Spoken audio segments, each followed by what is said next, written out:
Howdy, folks. Today we're chatting with one of the most creative minds in the photography industry, the very man who has given us some of the most revolutionary camera accessories available today, right after this.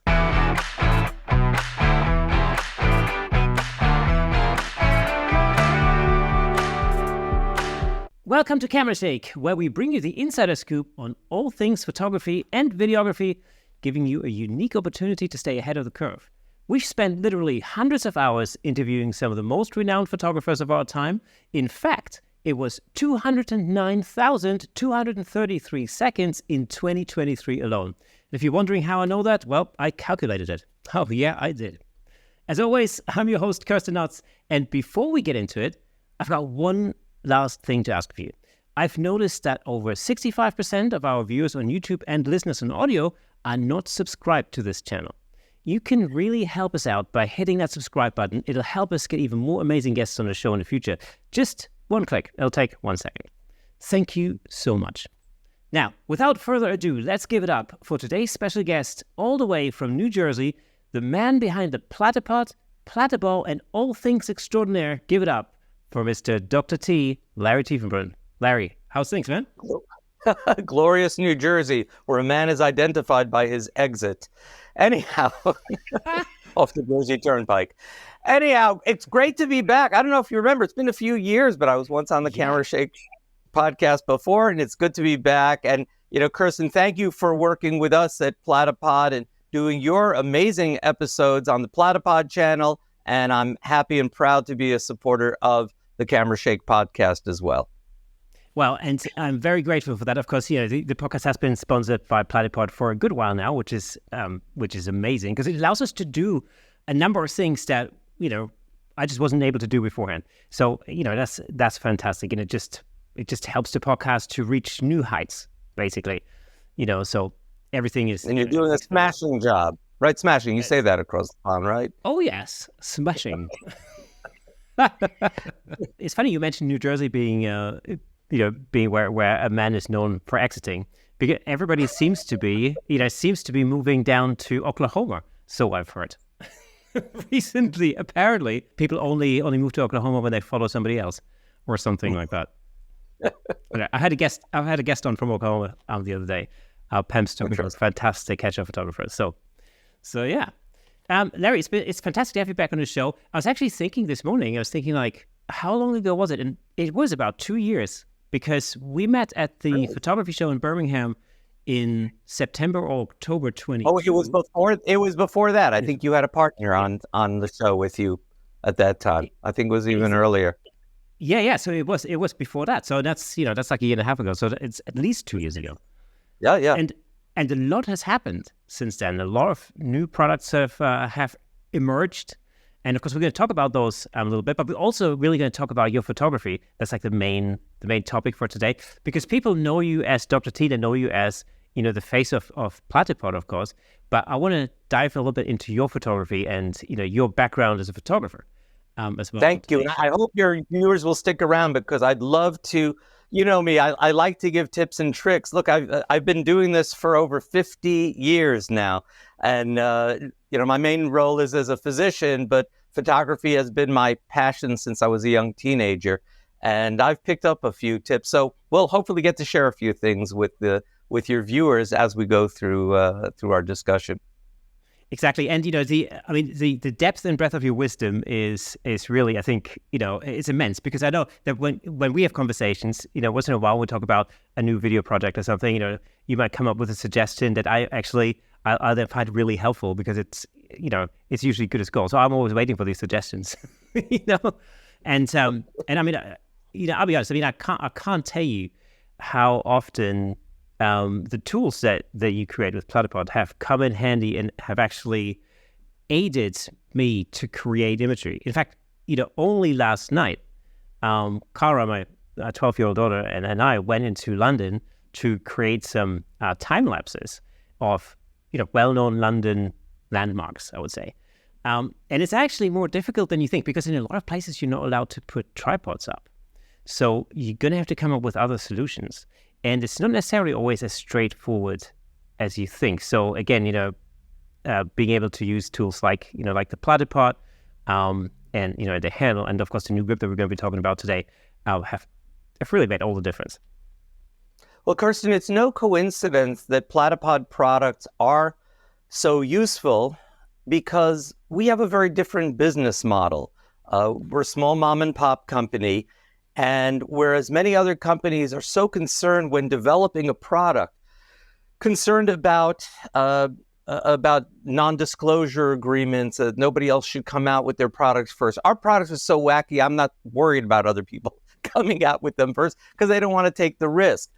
But the way our product development occurs is, first, I think to myself, do I need this product? Is this something that will solve problems for me?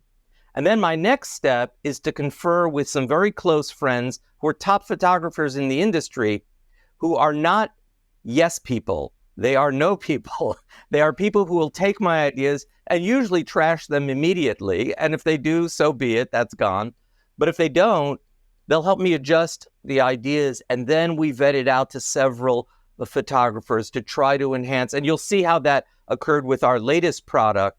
And I think we end up with something that is very useful to many people. And then my next business model is whatever we make, I want to make with quality, not cheap materials, not poorly built, something that's built to last, generally to be lifetime tools.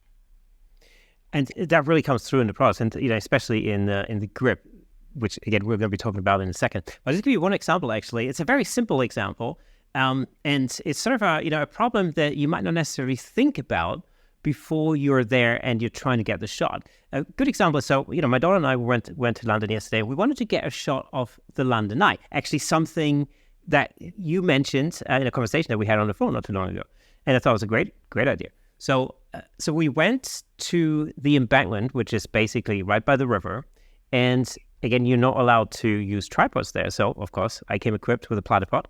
But the problem is that the landing itself has a curved top. So you can't actually put anything flat on the top because it will just fall off into the river, which, you're trying to avoid that. But thanks to the spikes and the fact that you can adjust them, you can quite easily create a really stable platform. There's absolutely no chance of anything slipping off or falling into the river or anything like that. So again, it's a very simple thing, something that you can't really plan for, in a sense. It's just a problem that just arises. I mean, like we all know as photographers, you're on set, you're on location, something's going to happen that you haven't been able to plan for. It happens all the time. And just absolutely. And I'll give you an example of something like that. And this was shown to me by my friend Shiv Verma, who did this by the river in Boston, where he came across a stanchion that had, let me describe this for your audio viewers. Basically, the curvature at the top was about the arc of a bowling ball, and he needed to be able to put a Platypod onto there. So I'll show this for the video viewers. I'll try to describe it for your audio audience. Should we call the video audience the vidience? I don't know. Anyway. That makes sense, yeah. Why not? But we are able to open the spikes on a Platypod Extreme, which has hinged spikes. You can open them all with an pointing inward, okay, so to speak. And then that would allow you to go onto a curved surface. Imagine sitting this on a basketball or a bowling ball, and it will maintain grip sturdily even on such a surface. So certainly when you have a curved railing, again, point all the spikes inward, and you can place this right on top of the railing and have a stable tripod to use. Yeah, and then the other thing is, of course, because each one of those spikes is individually adjustable, you can actually make sure that you get a level platform as well. If correct, as it was the case yesterday, for instance, if the surface itself is not very even either, so you've got the option of actually adjusting each spike so that you can create a stable platform, so you get grip on each one of the four spikes, which again is extremely useful. And those spikes are sharp. Some people have said to me that they're too sharp. In fact, our friend Dave Williams once had his platypod perched on a 45-degree angled ice wall and kind of dug the spikes into the ice, and it held. And he put a heavy camera on there and was able to position that and then take a self-portrait of him standing at the opening of the ice cave. It was a very interesting photo. Yeah, and of course, if you're on a surface, somewhat slippery surface, you can actually flip them around. Then you've got a rubbery bit on there, which will then help you to actually get more grip. So all around, whichever way you use them, it's extremely useful. And again, and then of course, there are occasions where you could strap the whole thing down to like a banister or something like that, or a tree, for example. So that's very useful. I mean, you could even, there's screw holes in it, so you didn't screw it to. I know. Talking about Dave, I remember when I was in his van, he actually had a platypod screwed into the ceiling, into the roof of the van, so that he could attach things like GoPros and microphones or whatever, directly to the platypod in the ceiling. Again, that's a throwback to Ansel Adams, who used to mount an 8x10 camera on top of a station wagon. He was using a full-size wooden tripod on top of there, and he would take images in Yellowstone National Park using that 8x10 camera. He didn't shoot 5,000 photos like we do today. It was one photo, and that was it, basically. I know, and I've seen some behind-the-scenes, footage basically of him dragging that all the way up onto some of the peaks in Yosemite. Right. And you immediately think that, well, first of all, that camera must have weighed a ton, but that tripod in itself looks like it's the weight of like a small car or something. Oh, he definitely would have enjoyed the platypod, Ansel, for sure. I know, right? Cool. So let's talk about the latest platypod invention, which is known as the grip. And I'm just gonna hold it up because I've got it actually mounted on a handle here. I don't know if you can see that, but basically this is essentially a phone grip, and of course phone grips have been around for a while. This one is somewhat different though. Larry, what made you redesign the phone grip in itself, and how did you come up with this solution? Well, this came out of necessity. For years, we were selling as an accessory a product made by another company called Square Jellyfish. And they had a very nice little phone grip. It was basically a vertical metal stem, a knob on the top which connected to a set of springs that would clamp onto a camera. It all folded up nice and compact. It didn't have any kind of a ball head function to it. You had to have a separate ball head for it, and it mounted with a 1/4-inch socket at the bottom of that item. I went to place an order last year for the Square Jellyfish to replenish our stock, and I was informed that they were discontinuing that model, and they were only going to continue to make some plastic models that they had. Well, that's not something that I really wanted to push. As I've said, our items are all built to be long-lasting and sturdy. So we tried other products, about a half a dozen of them, and none of them ticked off all the boxes.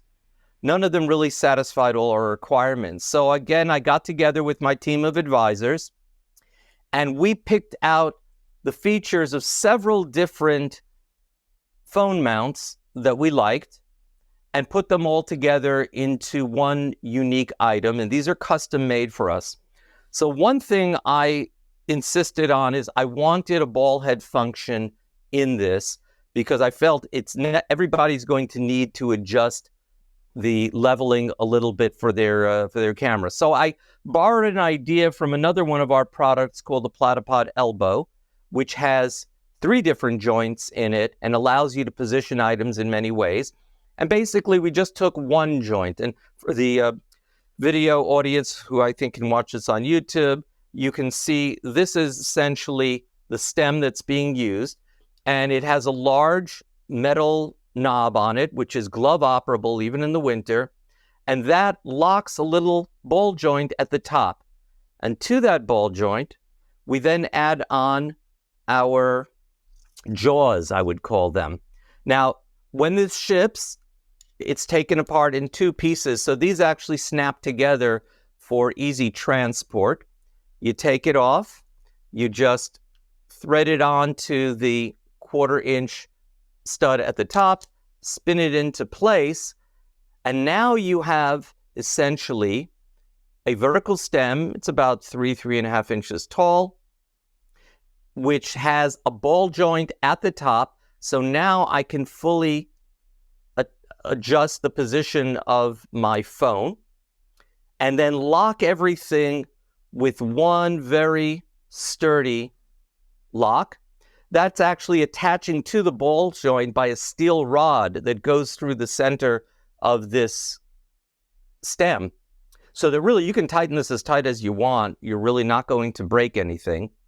The jaws expand to 105 millimeters. I believe an iPhone Max with an OtterBox case, it goes to about 95 millimeters. So this will essentially accommodate any smartphone. And again, for the video audience, I'll show I'm just attaching a smartphone onto here. Very easy. You just pull a spring and it locks into place. The other thing that is unique is we wanted several mounting options on the grip. And we have 3 different options. Again, for the video audience, I'll show it. For the audio audience, we'll try to describe it well. And as you can see on the bottom here, there's a 3/8-inch socket so that you can attach this directly to the bolt on a Platypod. There's also 2 1/4-inch sockets so that if you want to place it on a smaller device, such as perhaps the Platypod Elbow, and this has come in handy in several situations, you can attach it either closer to the knob or further to the knob with those 1/4-inch sockets. The third option is the base plate of this is essentially an ARCA plate. So if I want to attach this directly to a ball head to give me more options for panning and for, let's say, angling upward, I can do that here too.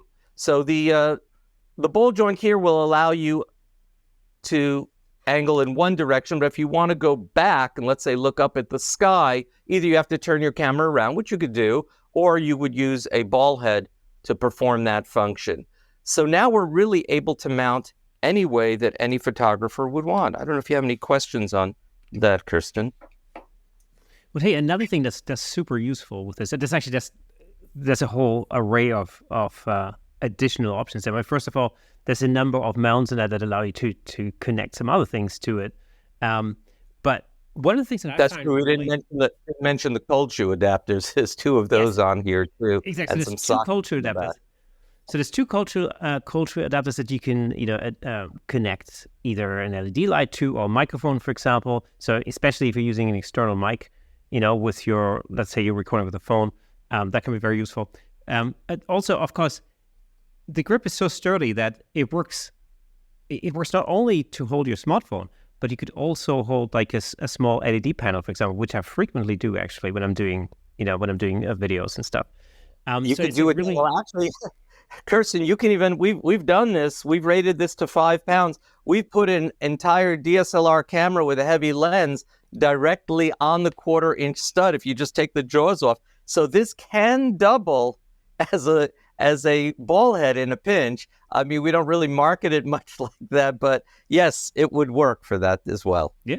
And the other thing I really love about this also is the fact that you can take the jaws and unscrew them from the base of the grip and then connect the jaws themselves to an elbow, for example, which again comes in super handy when you're doing, especially when you're doing some top-down stuff, some tabletop things. For those listeners and viewers who are following the Platypod channel, what I'd recommend is head over to the Platypod YouTube channel and have a look at some of the tutorial videos that we produce over there. And plus, they're made by Kirsten Lutz, and they're amazing. Yes. Hey, let me just jump in real quick to tell you about the amazing sponsor of this episode, Platypod. Platypod offers innovative camera support systems designed to unleash your creativity. With their stable, versatile, and portable solutions, you can capture stunning shots like never before. And I'm not just saying that. As the host of the Camera Shake podcast, I can personally vouch for Platypod's incredible products. They've become an integral part of the show. In fact, I'm surrounded by various Platypod products holding up lights, cameras, microphones, and so on. It's really helped to transform the way I make the show and the way I shoot at home, in the studio, and on location. But don't just take my word for it. Explore Platypod's website at www.platypod.com to discover their range of products, including the Platypod Extreme, Platyball tripod heads, and the brand new handle, of course. Make sure to follow Platypod on Instagram and Facebook at Platypod Tripods for exclusive updates, tips, and giveaways. By choosing Platypod, you're not only investing in your photography, but you're also supporting the Camera Shake Photography Podcast. Thanks again to Platypod, our amazing sponsor. Platypod, where innovation never sleeps. Depending on what it is, what kind of photography that I make in any given tutorial, this might be scale model photography, or it might be top-down photography, or it might be, what did we do recently? We did oil and water photography, so some abstract stuff. It really, the combination of all those tools really makes things possible in a really easy way. That would have we adopted a very simple concept. I'm sorry, I didn't mean to step on your words, but a very simple concept. There really are only two types of bolts used in photography, and if you look this up, international standards for photographic bolts, you will see that there are two sizes. The one size is the 3/8 inch bolt, which you can see on our Platypod plate. The other size is a 1/4 inch bolt, which is on many other devices, and that's the socket at the bottom of almost any camera. So not only do all Platypod products work with all other Platypod products, they also work with almost anything in the photographic world, because we are only using those standard sizes, which makes it, I think, universally adaptable. Exactly, and even in audio, I use a handle and a Platypod frequently to mount microphones. Again, it's the same kind of... Microphones have one more size. I think it's 5/8 inch for the base of microphones. Right. Yeah. Yes, so you might need an adapter for that, but it can be done. That's right, but they usually come with an adapter, because a lot of mic stands use a small adapter. So they would typically fit onto a mic stand. So if your mic fits on a normal regular microphone stand, they'll fit on a handle. So again, it's a super useful thing for so many different applications. In fact, if I could zoom out, you can't see it, remember, but if I were able to zoom out, you'd find all sorts of different Platypod things around me, holding up LED lights and other things. Zoom out. Let's leave. I can, unfortunately, I can't. But so there's there would normally be an LED light above me as a hair light, which is not on today for some reason. But all sorts of different things. So it's a very, very useful thing. What inspired you originally to set up a company and to make things yourself? How did you get? It's a good question. This was never my life plan. Again, my main job is I am a physician. I'm a pediatrician, but as a photographer, really I stumbled into this. My wife and I think I've told this story before. My wife and I were on a trip in Bryce Canyon, and we walked down 1,000 feet into the canyon, and I was carrying my travel tripod with me. At that time, I think it was a Manfrotto tripod, which weighed 5 or 6 pounds. I had it hooked onto a belt, and that was all fine. And we did some nice self-portraits there, and some beautiful, steady, sharp images. And then came the march back up from the bottom of the canyon. And I discovered shortly after that I had a heart condition. I ended up with a stent, but we had to stop, several points along the way just to rest because it was too much. So when I came back home, I said, you know what? I've got to find a better option. I owned one of those twisty bendy tripods. I'm not going to say the name. And I was not happy with them, because after a few months of use, they would weaken, and if you had a heavy camera and lens, they would just keel over. That was problem number one. Number two is when you would scrunch it together and put it in your camera bag, it would take up practically the size of a full-length telephoto, 70 to 200 millimeter lens. And I don't know about other people, but to me, every cubic inch of my camera bag is precious. And I want to have my most essential equipment in there. And I didn't want to take it up with that kind of space. So I started looking for a flat tripod base so I could put a ball head on it and, mount it somewhere. And I looked through catalogs, I looked through B&H Photos website, and I found about 250 different tabletop tripods, but they were almost all for very light use. And none of them were flat so that I could slip it into the pocket of my camera bag without it taking up any significant space. When I saw that, I said, you know what? Maybe we can do this. I have a friend who's in the metals business, and he thought it was kind of a joke, and it would be, okay, this would be cute. We'll do Larry a favor and make a few of these. We originally tried to make a black anodized plate with a stainless steel bolt in it. And what happened was when we went to anodize it, you know what happened? The steel bolt melted. Oh, really? Anodization fluid will melt any ferrous metal. That's my best of my understanding. And I actually have some photos of the first ones that came out. It was, oh my God, we couldn't believe this. And the manufacturer said to me, by the way, we happen to use titanium for the tongues that are used to soak the object in the anodization solution, because titanium will not really anodize or melt in there. You have to use a different process to anodize titanium. So I said, well, why don't we use a titanium bolt? He said, well, it's expensive. I said, well, we're making a quality product, so let's find out about titanium. And we did produce the titanium bolts. They figured out a way to do it so there's absolutely no protrusion at the bottom of the plate from where the titanium bolt is placed in. It's actually screwed in and welded in place and then smoothly covered over and polished. So you have a totally smooth bottom to the Platypod. You cannot see or access that bolt, but that bolt also stays in place so that you could strap this onto a tree and not have to re-access that bolt from the back. You need no tools. You simply spin your tripod ball head onto this. So that was the birth of the Platypod. We went to several conventions. We presented this. People loved it.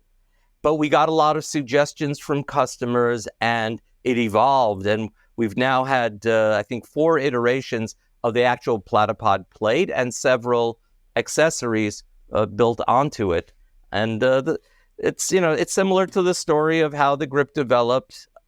There was a need, and we wanted to fill those needs. And I wanted to do it in ways that were different and better than what everyone else is doing. And we've got several patents on that. I think we have 6 going on 7 patents now on our products, and I'm very proud of those.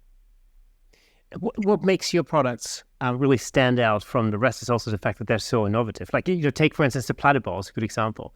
The Platypod, which I have the Elite here, it's essentially a tripod head. And of course, there are many tripod heads available at the moment, but really nothing that is quite like this. I think the most remarkable thing about the Platypod is really the way that you tighten and loosen these just by pushing some buttons, and by literally you're increasing or decreasing pressure by pumping this thing up or down, which in itself is a mechanism that I've never come across in conjunction with any tripod head, because normally you twist levers, or it's usually a pain in the neck most of the time, but this is so clever. How does anybody come up with a concept like this? So the closest thing to this would have been a pistol grip head, and there are other companies that do make those. The problem with the pistol grip heads is it's either loose or it's tight. There's no real in between. And generally, from when you reposition it to when you release, because you grab the pistol grip to release it, you release the pistol grip to tighten it. From those 2 different points, usually there's a shift in the composition. So for many applications, that doesn't work very well. With the Platypod, there is no shift. So what made me want to come up with this? We have a large family. I do a lot of children's portraiture. And when you're doing young children, you've got about 90 seconds from the time you bring the child into the scene until you're able to get your photo, because especially the 1 and 2-year-olds, within 2 minutes, they're crying or just have lost all interest and you've blown your chance. So you need a way to position quickly. And I find that I need a tripod to do this on, because especially if you're doing a large family with 5, 10, 15 kids, or if you're doing school images of younger grades, these kids are going to be moving around and you are going to have to head swap in Photoshop. And obviously it's beyond the scope of this to discuss how to do that, but that's certainly available on YouTube and other sites. So you need a tripod and you need a steadily positioned camera. So the problem I found with other ball heads is generally there'd be 3 knobs on it. One to tighten panning, one to adjust tension, and then one to release the ball head. And very often in the process of using it, you're fumbling trying to figure out which one is which. And when you're in a hurry, you really don't have that option. That was issue number 1. Issue number 2 was most ball heads, almost all ball heads, with a rare exception, have their panning at the base of the ball head. Think about it. That's where the swivel is for the panning function. If the base of the ball head is up at an angle, if it's not perfectly level, say because you're on an uneven surface and your tripod's not level, well, you can spend time trying to level the tripod first, then put the ball head on the tripod, then set everything up to take your image, and yes, you'll get an even pan. But if the legs are not level, or you don't want to have to go through that trouble, what's going to happen is your camera is going to angle up and then down as you're panning. What we decided to do was use a design where the panning is at the top. And again, it's a rare design. You'll find it on very, very few ball heads. Now, when you have the panning at the top and the base is attached to the ball, all the controls are above that, you no longer have that issue. Now, if the base, and again, I'm showing this for the video audience, if the base is grossly off-center, as long as the top is leveled, you're going to get a level pan all the way through. Let's just show that here, all the way through as you go across. Okay, so that was problem number 2 that we solved. Having knobs protruding is another issue because it's uneven for packing into your camera bag, and they may protrude and crush other items such as a plastic encased flash. Okay, that's a more minor issue. The last issue that we wanted to resolve is most ball heads have their bubble level at the top, and they're usually either obscured by the camera, or it's nighttime and you can't see them, or you just can't get quite the angle, or you need to turn your ball head to the side, in which case a bubble level becomes fairly useless unless there's 2 separate, a vertical and a horizontal level. But even that can be an issue. So we built in, it's simply too high. Yeah. We built in the world's first LED electronic leveling indicator. And so now you simply, and it's not easy for me to do this on camera, just holding this in the air, but you simply level this using the indicator, and that indicator works in 6 different orientations: sideways, upside down, facing downward, facing the sky. It works in any of those directions. It's clearly visible daytime, nighttime, and it just works. So I think we resolved a lot of issues with the Platypod. It's an amazing tool. It holds up to 22 pounds. It does take a little bit of finger pressure. I do not recommend these for people with severe osteoarthritis because it does take a little bit of finger pressure. There, you're going to have to find a different solution. But for just around everyone else, this is a tough ball head. It's a heavy-duty piece, and we've tested it to last through, I think, 150,000 actuations, which in the average photographer's hand, a serious photographer's hand, should last anywhere from 20 to 50 years. The warranty is 3 years. The warranty is 3 years on that. I find it easier to use this with my left hand, and I think this might be because, of course, I've been playing guitar for all my life. What do you press the shutter button with? Well, so it's just when I'm using the button. Oh no, you're using it with left hand. I'm sorry, that is correct. Yeah. You're supposed. Excuse me, I missed it. Yes, you're supposed to use it with your left hand because your right hand is on the shutter. Exactly, So, yeah. and it is built to go onto the left hand. You could use it with the right, but then you'll have to move your hand. And this is a one-hand operation because as you're holding the mechanism, you're holding the camera. So you don't have to have two hands on it to be able to position properly. And it's super useful because actually, it speeds up your workflow sometimes quite dramatically. Like a good example would be, as you know, I shoot a lot of boxing matches, and I shoot a lot of matchups before the match. Mm-hmm. So when when the blue and red corners get announced, and they basically the opponents are being matched up, and so it's the typical kind of boxing shot, where they face off against each other. And of course, you've got people at different heights potentially. Although they're usually very well matched, but sometimes you have one set of opponents and they're a little bit shorter, and the next set of opponents are a little bit taller, and so you're constantly moving your ball head around in order to adjust for that. And with just about any other ball head, it becomes a real act. It's just complicated. It takes more time than it needs to. But with the Platypod, this becomes an extension of your hand. There is a learning curve. It takes a little while to get used to it because it's a very different mechanism. We didn't mention the fact that it also happens to be ARCA compatible at the top, so you can use any ARCA compatible quick release plate on this. But once you get used to it, it becomes second nature. You really don't have to think about it. You just use it. Yeah, and that's the thing. You really don't have to think about it.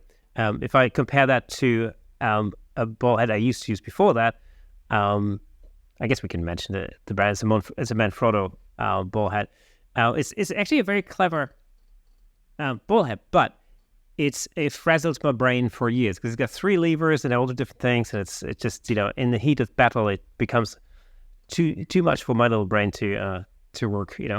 So it's you're constantly moving the wrong lever basically, which is the problem with that. So, well, look, and it's the right tool for the right job. I won't claim there are geared ball heads that people who need extreme precision need to make some very, very fine adjustments. They're expensive. A good geared ball head can cost anywhere from $500 to $1,500, but it's the right tool for the right job. But for general photography, for macro work, for all for product shots, this is wonderful because it's just so easy to adjust.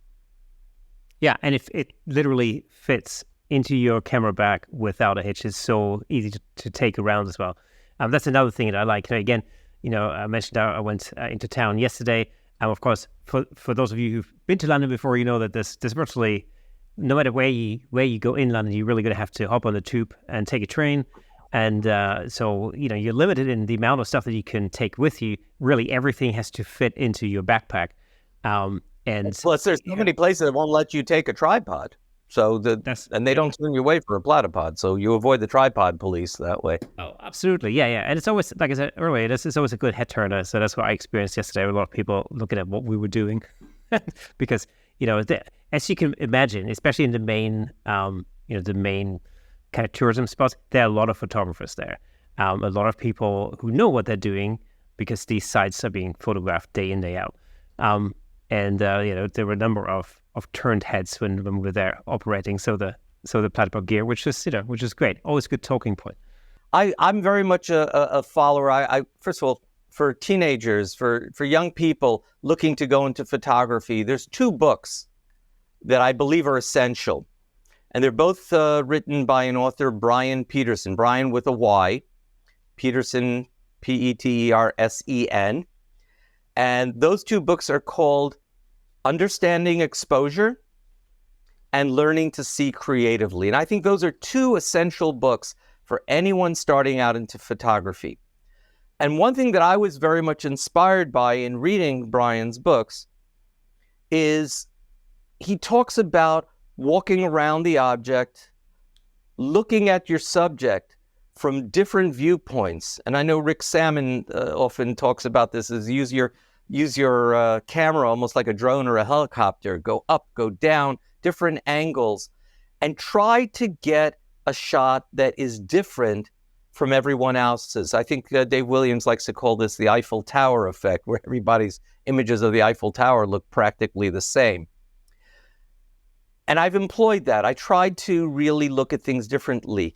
And this is one wonderful benefit of the Platypod. First of all, starting off in low angles and then moving into tight spaces, maybe framing your picture with a tree around it, or a window around it, or a door opening or a cave opening around it to give some framing to that image. This is something the Platypod allows you to do, which is not so easy to do in other ways. I still remember being in the Caribbean once, and my wife, the only time that we went on vacation to the Caribbean. And there was a beautiful composition with a palm tree, if you can imagine this, a palm tree wrapping right over the moon.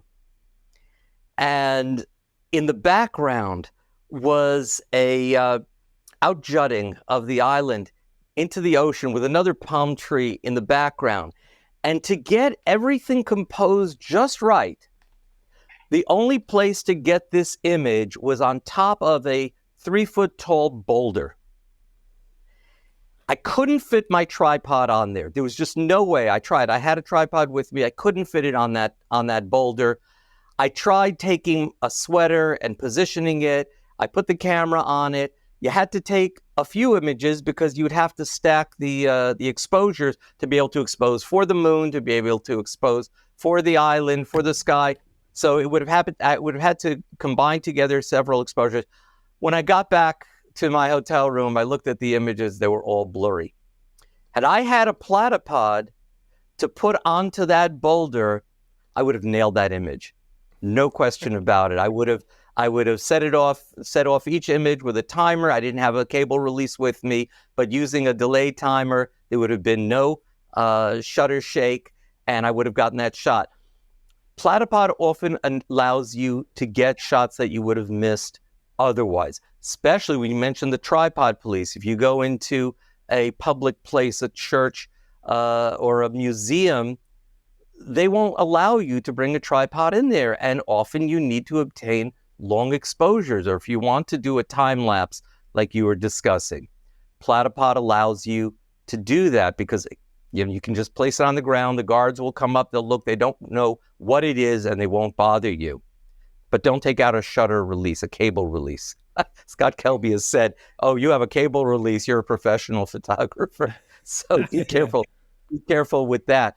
But you can literally strap this onto a light pole or a tree and do a very nice time lapse with it, which you can't do that with a tripod. And by putting it high up on a tree, the public will not touch your camera. Nobody's going to even know that it's there. Whereas if you have a tripod out, that becomes a tripping hazard for the public. So some things that will really, I think this gets you to think differently about your compositions. It gets you to photograph differently. And I would vouch that it will actually improve your photography because you will be thinking about the images more, and which a tripod gets you to do. It gets you to take your time to slow down and compose more carefully. Absolutely. Now, you mentioned one of your images. Let's talk a little bit about your photography, because your portfolio in itself is absolutely stunning. And I know we've picked out a number of shots that we're going to discuss in a second. Let's start with the first one. So the first shot is an image of a mutual friend of ours, Pete, and it was shot in front of Shakespeare's birthhouse. So there's quite a background story to this image. And by the way, for those of you who are listening on audio, you can access these images by going to the Platypod website at platypod.com and just use the drop-down menu, click on blog, and if you type in the word Shakespeare, you will find this article that's called, I think, Shakespeare and Spandex, the Perfect Pair. So the background story is, Kirsten, we were together at the photography show, TPS, in Birmingham, and this was 2 years ago. As it turns out, my wife was gravely ill. She had to have surgery done, and it was a very serious time. It was also the day of Queen Elizabeth's funeral. So the show was shut down for that day. And Dave Williams saw that I was not in the best of ways, and he wanted to cheer me up. And he said, "Come, let's take a ride in the van," which was called Tiefenbrunn, right? Yeah, that's right.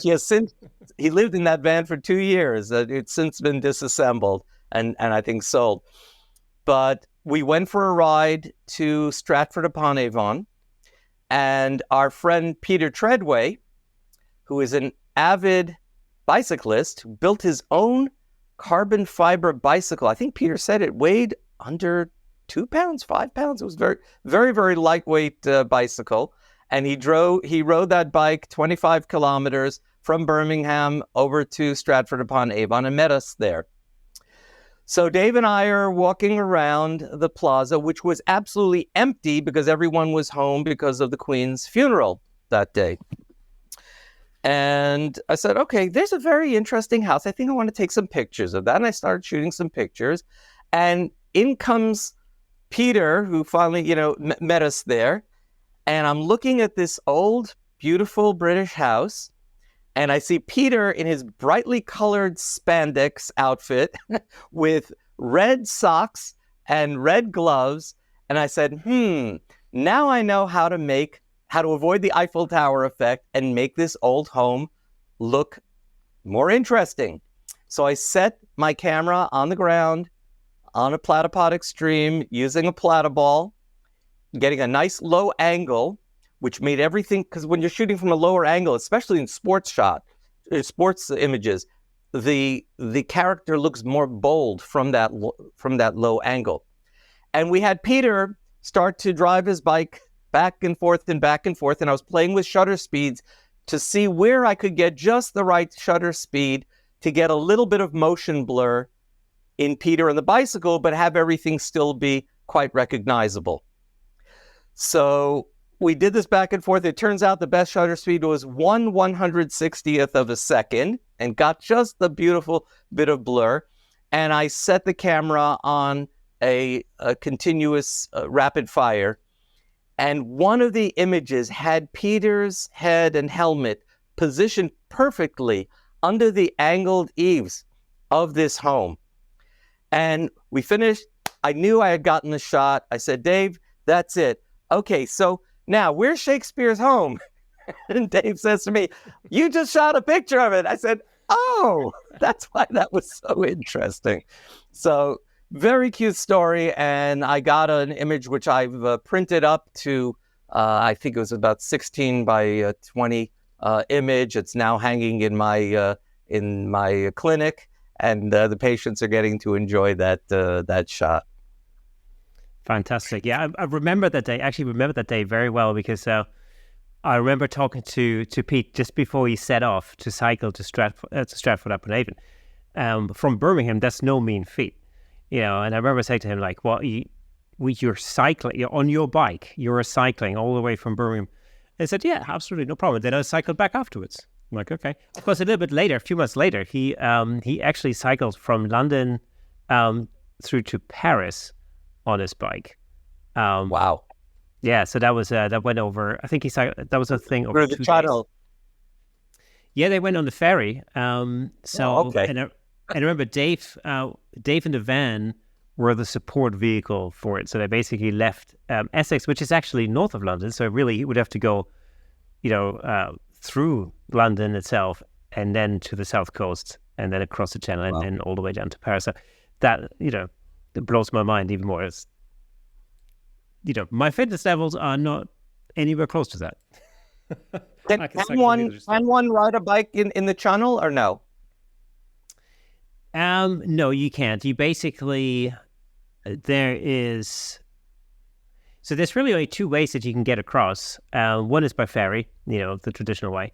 And then the Channel Tunnel is really a train. So there's two different types of trains that run through the Channel Tunnel. One is a passenger train, like you get on at, I don't even know what it leaves now from King's Cross or Euston or something like that. And then, it takes you through the tunnel onto Paris. And the other one is a train that you drive on with your car, and you actually stay seated in your car. So you just drive on the but train. you can't actually drive through. I was under the false impression. So you can't actually drive through the. No, you can't drive through. You have to, you basically drive your car or your van or your truck onto the train. Onto this train. It's very Star Wars, I have to say. I mean, it's a little bit surreal because you remain seated inside of your car. There's nowhere to go. I mean, I think there's a restroom, but that's about it. There's nothing. There's no facilities or anything. So you just stay seated in your car. It takes I think 20 minutes, and you come out the other end, and you drive off the train in your car. You drive off the platform, and you're on the highway. So that's great. It's super easy. It makes, and I've used the Channel Tunnel for the last 10, 15 years or something because I thought it was so practical. You literally don't waste any time. You drive on a train, you listen to some music, 20 minutes later, you're in France. Amazing. Until this summer just gone, where my youngest daughter and I drove from London to the south of Germany. And I booked the ferry for the first time in a long time. And I have to say, although the ferry takes about 2 hours, 90 minutes to 2 hours roughly. So it's a big chunk of time. But it broke up the journey so nicely that I thought I'm going to have to do this in the future. It's actually quite nice. You drive, then you sit on a boat, you enjoy the waves, you get to chill out, have a coffee, relax, and then you carry on your way. So actually, pros and cons. So, for any of your listeners or viewers, if you ever decide to travel by land over to the UK, then I highly recommend it. It's definitely worth doing. Anyway, so let's move on to the next photo that we wanted to discuss, and it's a food photo of an omelette. Give us a background on that image. So again, if people want to refer to this image, they can go to the Platypod website, platypod.com, and go into just drop down blogs, and then search the word cheese, and you'll find the image of the omelet. So this was an image that I shot in preparation for a Kelby One presentation. And I love egg omelets. I love cheese omelets. I have a special recipe that involves something called everything but the bagel. It's the shake that they put on a bagel with some garlic and seeds and stuff like that. It makes it very, very yummy. And we used some cheddar and American cheese. And by the way, here's a tip. If you combine cheddar cheese and American cheese, you get a very, very creamy combination to that. It makes an excellent grilled cheese sandwich and an excellent omelet. So I laid out this omelet. I think you can see the setup that we use. It was rather complex. Now, to me, food photography is one of the most fascinating areas in photography, worth studying, worth practicing on. Probably next to that would be toy photography, because you really learn a lot about composition, about lighting, about preparation of your subjects through these two genres, but I think even more so with food photography. What you need is an interesting background.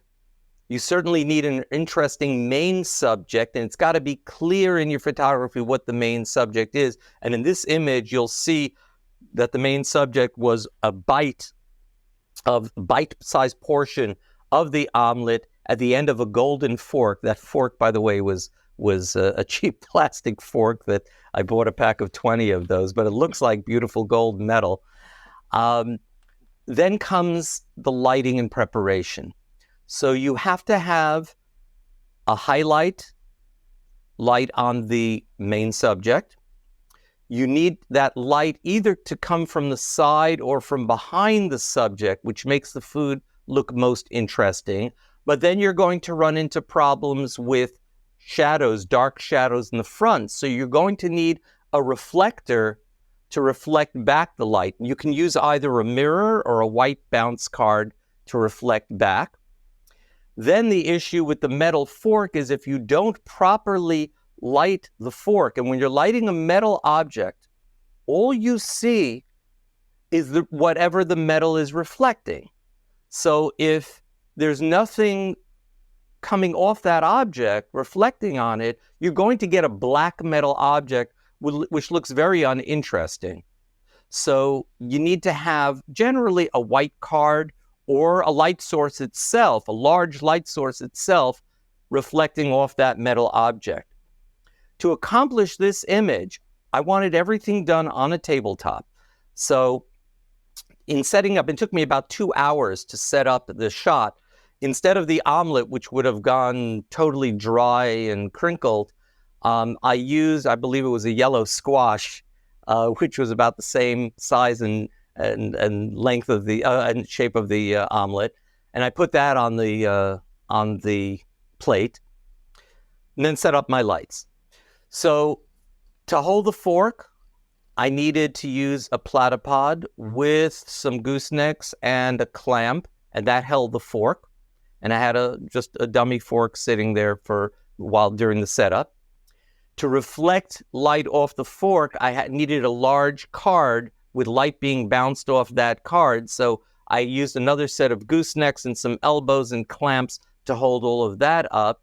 Then something had to hold the camera in position, and I had another Platypod with our Platypod handle, which is an extender, and I was able to use a second handle with a pivot in between, which was provided by a Platyball, and that held the camera in just at the right angle. I wanted the camera 2 to 3 inches from that bite, from that fork, because the feeling I wanted to convey to the viewer is this is a bit of food which you're about to put right into your mouth, which the goal of food photography is to produce an image that makes your mouth water, that makes you crave that food. Now, when you're setting up a camera like that on a Platypod on a table, it's a good idea to clamp the Platypod or to sandbag or weight the Platypod down onto the table so that there's no chance of it tipping over. And I think that's very important. But if you'll look at this blog post and you'll look at this image, I think you'll learn quite a bit about setting up the image. Kirsten, do you have any questions about that? I mean, yeah, first of all, if you go to the blog, and of course, just be reminded that all of the links that we're talking about here, you can find those in the description of this podcast or in the YouTube description. And if you want to have a look at those images whilst we're talking about them, in the video version over on YouTube, I'll be flying these images in as we talk about them, so you can reference them straight away. But the interesting thing about the blog also is that there are some behind-the-scenes images of the actual setup in there as well, so you can actually see what the setup looked like at the time of shooting. Now, I've got a little bit of experience with food photography, and the thing about food photography that makes it so interesting to me is of course that you're going to be really precise with the lighting and the setup, and you're going to make a lot of very definitive decisions, very specific decisions as far as depth of field is concerned and all the rest of it. But at the same time, your subject keeps forever changing, which is another thing that you've got to handle. Of course, in toy photography as such, you don't have that issue because, you prep the subject, and once it's done, it is done, and it will stay in shape, in the same shape, the same in product photography. It decays. Oh, boy, does it decay. It's another thing where your subject keeps deteriorating, and it's a real thing. How did you get that omelet to look like that? Did you just literally get it out of the frying pan? Yeah, into the yeah, because you can't. There's almost no other way to do it. I had everything set up, everything in place, the shutter ready to be clicked. I went up and I to the kitchen. I made the omelet, and I brought it down. I placed it carefully on the dish, which was already set up with all the garnish, and there were some cherry tomatoes and all that. And I placed it on the fork. I think we had the whole thing done within 5 minutes of the food being complete. For other foods, there are some tricks, spraying on water or glycerin and things like that, or oil, to keep the food looking fresh. But with this, we had to work very, very quickly to get it just right. I want to emphasize something else. Yes, everyone can look at my setup, but there is no, excuse the term, cookbook setup to do your food photography with. Sorry, that was a bad pun. But you need to know what tools you have. And then the beauty and the fun part of food photography is you are actively solving a puzzle. You're positioning the lights to your taste, to your interest, to make it look right for you. So just know what tools you have at your disposal, know what they can do. Sometimes you may need cards to reflect light. Here I used also a mirror to reflect light. Sometimes you may need cards to block light from certain areas, because if the back of the plate is too highly lit and is overcoming the main subject, which is the bite, that's no good either. You want to make the brightest object the point of interest. I will recommend two wonderful books on food photography. One is by Andrew Scrivani, Scrivani. I believe the book is called That Photo Makes Me Hungry, on food photography. Wonderful book, and these are not expensive books. The other one is by Joe Glyda, Glyda, which is called Food Photography. And I think between these two books, you'll get a lot of tips and tricks on how to make your food look absolutely scrumptious. You'll want to take a bite of the page when you see. And then these make some very nice tabletop books for your coffee table. This one book I can recommend by Joni Simon called Picture Perfect Food, which is also, if you've never really dabbled in food photography and you're thinking, oh, this might be something that I might enjoy getting into, that's a great book, that really takes you from beginner level through to some really quite complex shots.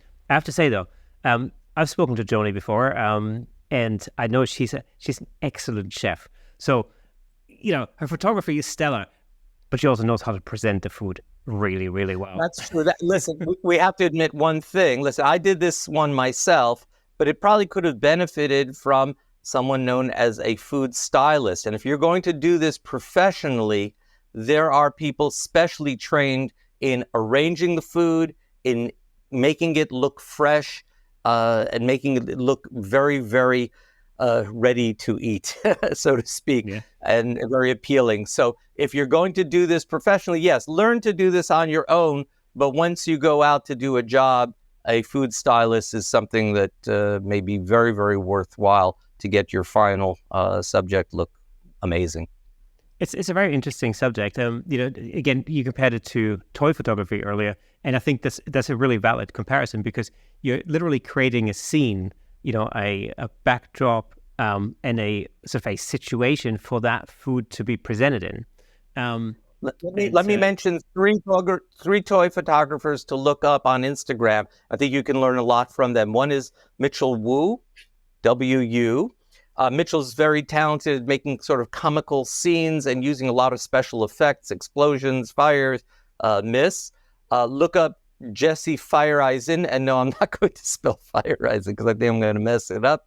But you can find, if you just look up Jesse on our website, you will find his several blog posts from him, and also Dave DeBearmaker, who does some wonderful toy shots also. So it's another genre, I think, for those of you who are starting out into photography and really want to learn about composition and lighting. There are very easy ways to do, even on a cloudy day in your basement, and it's so easy. It's very satisfying once you get an image that you really love. And especially, you mentioned Jesse Fireeisen and Dave DeBearmaker. In fact, Dave DeBearmaker has just recently brought out his own book on the subject of toy photography, which he's been a guest on the show before. I'm sure I will have him back to talk about his book. I'm super interested in getting my hands onto a copy because, again, it's something I love. Toy photography is such an interesting thing, again, because you're creating a set, to place your main subject in. And anybody who's been listening or has been following this podcast for a while knows that I just love set building. I love doing that. I spent hours doing it. is so much fun. In fact, very often it's the case, again, mentioning food photography, for example, that you spend hours building the set and the actual shoot is over in 10 minutes. But there's it's a very front-loaded process, where you spend a lot of time refining everything, the set, all the different props, then you're lighting it, you're putting into CD making the food look good. And I'll give you another little trick. This is something I did with Jesse Fireeisen once. I gave him a challenge, and that is build a set with kitchen items, especially when you're doing futuristic toy photography, using grills, using cheese graters, using all kinds of different utensils. You sometimes can produce some very interesting set backgrounds for your subjects right out of your kitchen.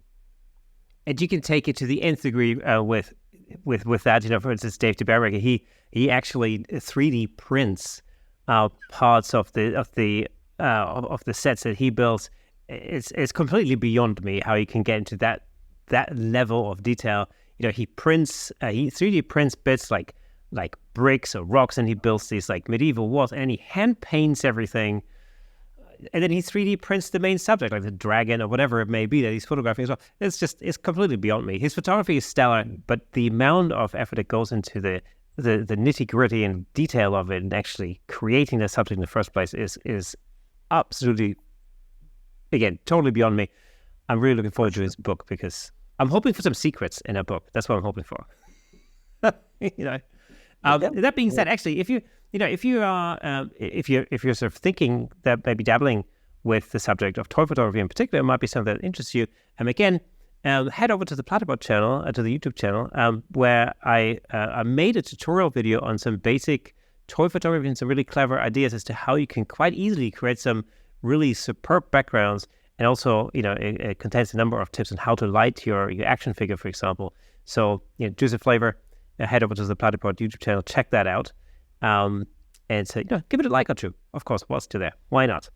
Anyway. Yes, and subscribe to over there, and you'll get. I think we're putting out a new video every week, so people will learn a lot of things from what they're seeing on the Platypod channel, both from you, Kirsten, and from our friend Larry Becker, who also is interviewing some wonderful photographers and showing their images. And these are all very short videos, 5 to 10 minutes each. It won't take up a lot of your time, but I guarantee you will learn some things.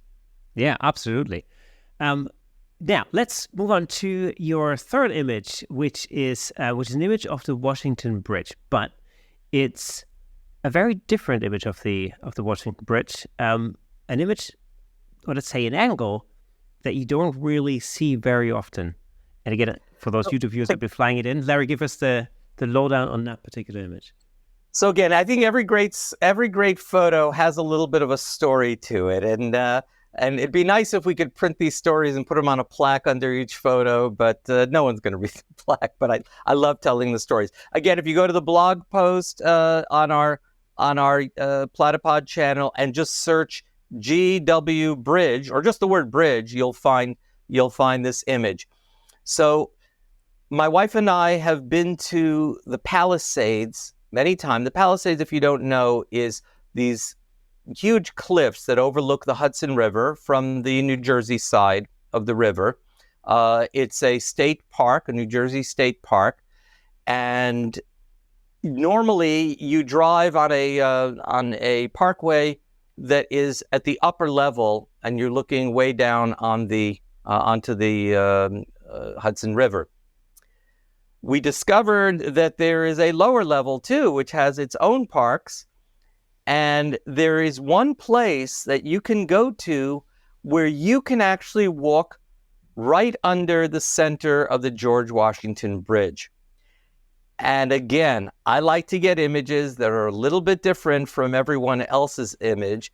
And I kind of pre-visualized what I wanted, and I got better than I was asking for. So I wanted a very symmetrical, wide-angle view of the underbelly of the bridge with the tower visible, with converging lines.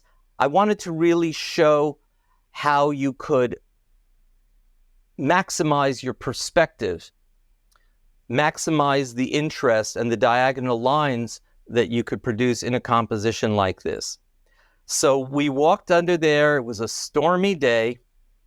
And luckily there was no rain at that moment, but about 20 minutes later, it was pouring and a driven rain. So even standing under the bridge, you would get kind of wet. But for this time of this image, I set the camera down on the ground on a platypod. Now I tried it from a little bit higher, and you'll be able to see this in the article. When you go a little bit higher, you lose in the composition because you get distracting elements from the New York side. There are housing projects and all that.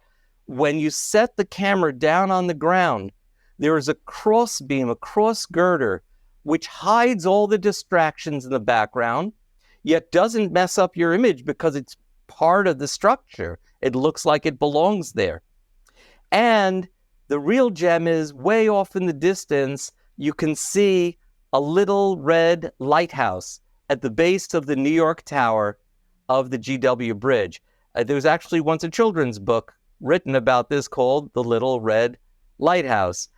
And using the setup that we got, I was able to get perfect symmetry. Now, yes, we all know about rules of thirds and all that, but sometimes you have an image which calls for perfect symmetry.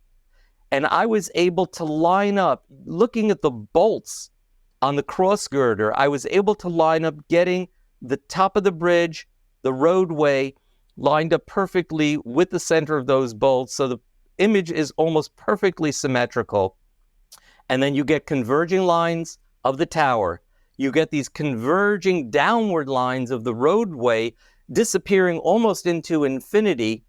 And you have clouds pointing downward towards the entire structure. And because the camera was held on a tripod, you can zoom in on this image and see almost every single bolt and rivet on the structure, on the girders of the bridge itself. And I printed this up very, very large, and it just looks amazing, I think, because of that whole thing. Again, the point is, look at things from different angles, from different heights, and you will come up with an image that is different from everyone else's. Again, on the block, as you mentioned, there's another image with the camera just in a slightly more elevated position. You can immediately see the difference of that viewpoint makes. So, getting close to the ground in this instant just made all the difference, between like an average shot and a shot that's really 15, 20 inches made all the difference of this being successful or not successful. And of course, there are tripods that allow you to get relatively close to the ground, but from my own experience, it's a complicated procedure. And I can't overstate how simple this whole thing is by using a platypod. It's correct. And this was a heavy camera. This was a Nikon D850 with the old heavy bulbous Nikon 14 to 24 millimeter ultra wide telephoto, ultra wide lens, and you needed a good, stable platform for this. Yes, solid lens. In fact, as you can't see it, but it's the very lens right behind me on the shelf up there. It's a beautiful lens. Works great for shots like that. Incredible sharpness, unbelievable sharpness for a wide angle. Yeah, it's a perfect, like 40 millimeters on a full frame. It's actually it's really perfect because we're not really quite into the kind of fisheye territory, but we're still getting a lot of character with that super wide at that. And of course, you can then draw that in and out. The minute you get to the 24 millimeter end of that lens, it turns turns into more of a standard 24 at the wide side. So you can make it as extreme as you want, but it's a really fun lens to play with in lots of different situations. Listen, if I were starting today, I would go mirrorless, but now having invested in these Nikon, or you say Nikon lenses, I haven't been able to make the transition yet. I'm still grabbing on to what I have because I love the set that I have at this point. Yeah, and I still use the same lens. I mean, I transitioned to mirrorless maybe a year and a half ago, and I'm still using the old lenses with a converter, which works perfectly fine. Yeah, and it was absolutely perfectly fine. The one lens that I would move on to the latest mirrorless version is the 24-70, because the 24-70 is really the workhorse lens for me. That's on my camera most of the time. I do a lot of video with that lens, and I'm missing the sort of modernized new features that the new version of that lens gives you, like, the super smooth zoom, for example, or, the way that it just hops into focus, very smoothly, which is really useful for video. There's definitely a reason for me to upgrade at some point. That's, but these lenses are expensive. So, as long as you can make use of them with a converter, they work absolutely fine. Larry, if you were to give people some tips about landmarks in New York City to photograph, to get some amazing shots, what would be your secret tips for that? Right now, I would just take a walk down the west side of Manhattan. First of all, start off with have you heard of the High Line? Do you know what that is? I have heard of it. The High Line is a pedestrian walkway, basically now made for tourists. I don't know, it's started up about 15, 20 years ago, maybe a little bit more. And it's beautifully decorated with all kinds of flora and fauna. But it's about a mile long. You can walk up and down there. You'll meet people from all over the world, and you'll get a little bit of a glimpse of what's going on the west side of Manhattan. There is a lot of fascinating architecture. There, of course, is the vessel. The vessel is a beehive-like structure that serves no purpose except for being a point of interest and these stairways that you can walk up and down. Now, for a while, I think the vessel was closed because there were sadly a number of suicides that happened from that. But between that and there's a new building called The Edge, which has a balcony with a glass bottom that you can shoot down on. I think you'll find some fascinating buildings and fascinating architecture to look at. Of course, you can shoot images of the Empire State Building. But gosh, Manhattan has so many interesting things to look at. Yeah, so I remember the last time I went to Manhattan was probably 2005. I would have thought. So I'm planning on coming back in 2025, 20 years later. Larry, it's been an absolute pleasure having you on the show. Again, I'm sure it wouldn't have been the last time. We'll have you back again in the not too distant future. Now, we've talked about the grip and the Platypod early on in this episode, but then there's also, of course, the handle that you released a little while ago, which is essentially what would you call it? It's an extension pole, an extender for your camera. It's actually multi-level extender, so this can be diminished to a 3-inch riser, which you can place right on the Platypod. Okay, this is great for food photography. This gets you just to a beautiful angle to be able to get it close to a plate of food. Or the base size of it is as a 6.5-inch riser. Oops. Let's get that on there. There we go. All right, 6.5-inch riser. And then simply with a quarter twist of a little ring, you can go up to 10.5 inches.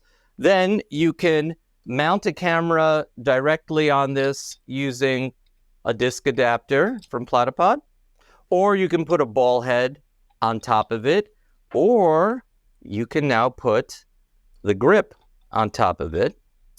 And if you place all of this on a Platypod Extreme, you now have a one-piece unit that you can place on a table and mount your phone on here. And if you're a vlogger and want to become an influencer, you simply take this, you take your phone, and either in portrait mode or in landscape mode, now you have a camera that's at eye height, and you can vlog, and then you can take the entire structure, either set it on your table or just carry it around with you. You can set it down on a rock, or on a tree stump, or on a table, anywhere, and be able to do some vlogging. So we call this the Influencer Smart Start Kit. It is available at platypod.com. And for your viewers, Kirsten, we have a promo code that is time limited, but it should be up there for at least a few weeks. And that is SS20. SS Samuel 20. No spaces. And I'm sorry, SS30, excuse me. I take that back. SS30. And you will get $30 off the already low price of $199. You'll get $30 off the Smart Start Kit, and that can be combined with other items on our in our offerings, and you can save even more money with our instant loyalty rebates program. So look all that up on platypod.com. Absolutely, and again, you can find all the links in the description. Again, it's incredible value, because you'll be getting the Platypod Extreme, the handle, and the grip all in one kit. It's so flexible. You'll be able to use it in so many different situations. Yeah, fantastic. You find it all in the description, or of course you can hop over to platypod.com, and it'll all be there for you right there. Larry, it's been fantastic having you on the show again. Hopefully it's not going to be another 2 years until you're back. I'm sure we'll have you on the show before that. 100%. In fact, I'm planning some other new items. We'll see. Oh yes, well that's exactly, that is my next question. What is next for Platypod? Any secret plans you can tell us about? Most I can't talk about yet, because they're still in development.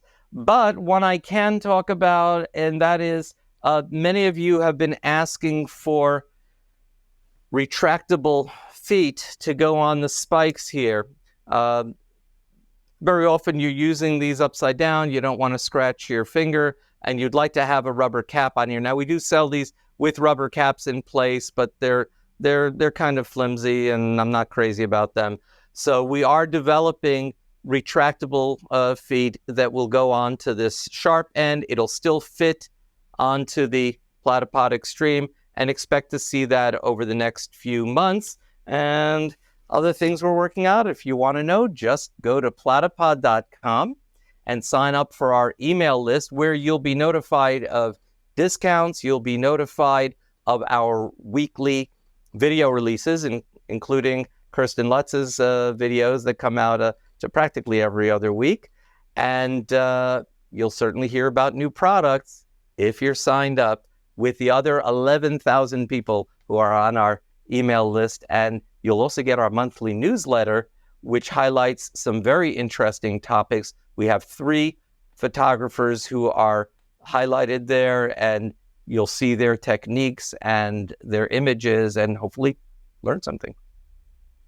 Absolutely. And you mentioned it, there's always some kind of special offer or some kind of deal going on the platypod.com website.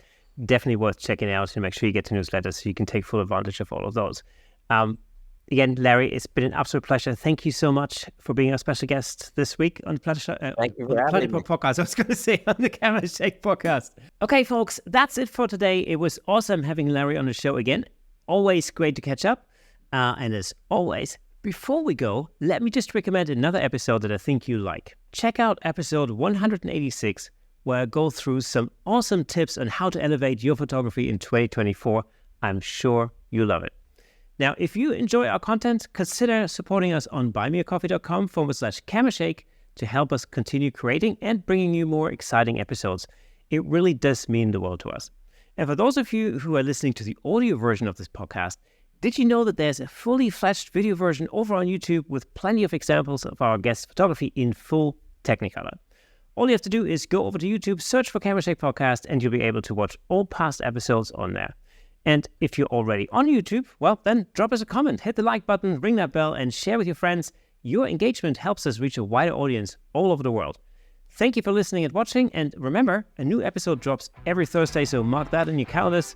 Until next time, keep shaking things up in the world of photography. See you next Thursday.